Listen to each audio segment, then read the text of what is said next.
Hello दोस्तों। कैसे हो आप लोग? आई थिंक सब बढ़िया और मज़े में होंगे। चलिए आज सुनते हैं कहानी, मज़ेदार और प्रेरणादायक। सुनिए और मज़े लीजिए। और हाँ, चैनल में नए हैं तो सब्सक्राइब जरूर से कर लीजिएगा। बुद्धिमान बूढ़े उल्लू की कहानी। एक घने हरे जंगल में एक ऊंचा मजबूत ओक का पेड़ खड़ा था। इस पेड़ पर एक बुद्धिमान बूढ़ा उल्लू रहता था, जो अपनी विचारशीलता और बुद्धिमान सलाह के लिए पूरे जंगल में जाना जाता था। एक दिन जीवंत वन जानवरों का एक समूह ओक के पेड़ के नीचे इकट्ठा हुआ। एक जिज्ञासु गिलहरी बातचीत के लिए उत्सुक उल्लू की ओर मुड़ी और पूछा, श्रीमान उल्लू, तू इतना चुपचाप क्यों बैठा है? आप हमारी बातचीत में शामिल क्यों नहीं होते? उल्लू ने अपनी आंखें चौड़ी करते हुए शांत नपेतुले स्वर में उत्तर दिया, प्रिय दोस्तों, मौन में मुझे सुनने और सीखने का ज्ञान मिलता है। जितना अधिक मैं सुनता हूँ, उतना अधिक मैं समझता हूँ। एक युवा खरगोश ने अपनी नाक हिलाते हुए कहा, लेकिन मिस्टर उल्लू, अगर आप कभी बोलते ही नहीं तो आप सीखेंगे कैसे? उल्लू ने धीरे से सिर हिलाया और समझाया, दूसरों की बात ध्यान से सुनकर मैं बहुत सारा ज्ञान इकट्ठा करता हूँ।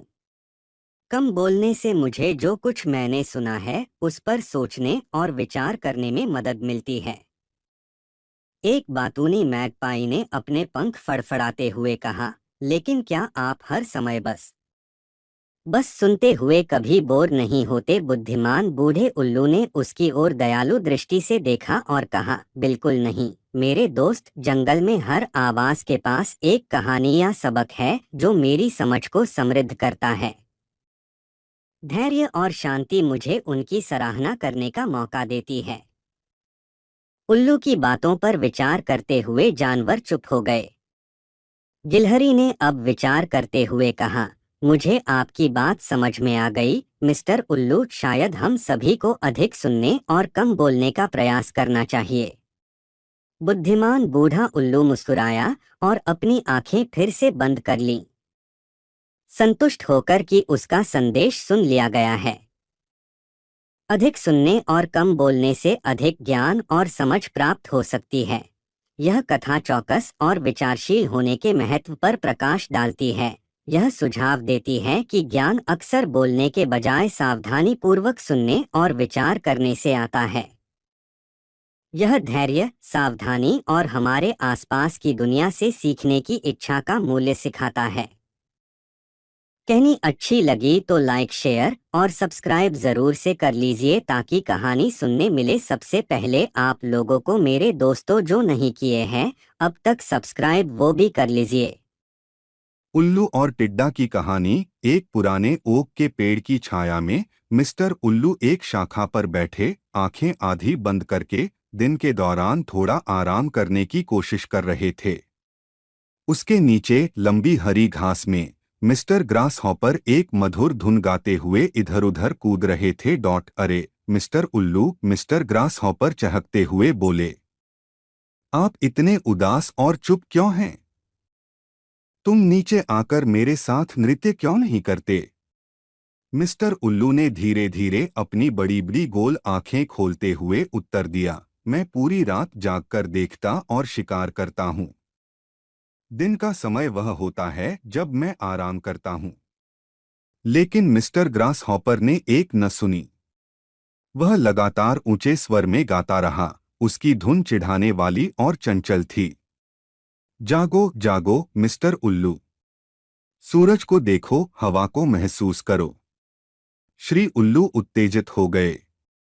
श्री टिड्डी, हालांकि मैं आपकी भावना की प्रशंसा करता हूं, हर किसी का अपना समय होता है। रात मेरी है और दिन तेरा है। फिर भी मिस्टर ग्रास हॉपर हंसे और खेले। दुनिया बहुत बड़ी है, इसमें सोने के लिए बहुत आनंद है, उसने चहकते हुए कहा। एक दिन जैसे ही सर्दियां करीब आई, भोजन दुर्लभ हो गया। मिस्टर ग्रास हॉपर बिना भोजन और बिना किसी तैयारी के खुद को ठंडा और भूखा पाया। उसने ऊपर देखा और मिस्टर उल्लू को अपने पंख फैलाए हुए भोजन के लिए रखे कुछ चूहों के साथ अपनी शाखा पर आराम से बैठे हुए देखा। श्री उल्लू, मिस्टर ग्रास हॉपर ने कमजोरी से कहा। क्या आप एक निवाला बांट सकते हैं? श्री उल्लू ने नीचे देखा, उनकी आंखें नरम हो रही थीं। श्री टिड्डी, यदि तुमने मेरी तरह कठिन समय के लिए तैयारी की होती तो तुम्हारी यह दुर्दशा नहीं होती। मिस्टर ग्रास हॉपर को अपनी मूर्खता का एहसास हुआ और समझ में सिर हिलाया। कहानी की नीति भविष्य के लिए तैयारी करना आवश्यक है, न कि केवल वर्तमान में जीना।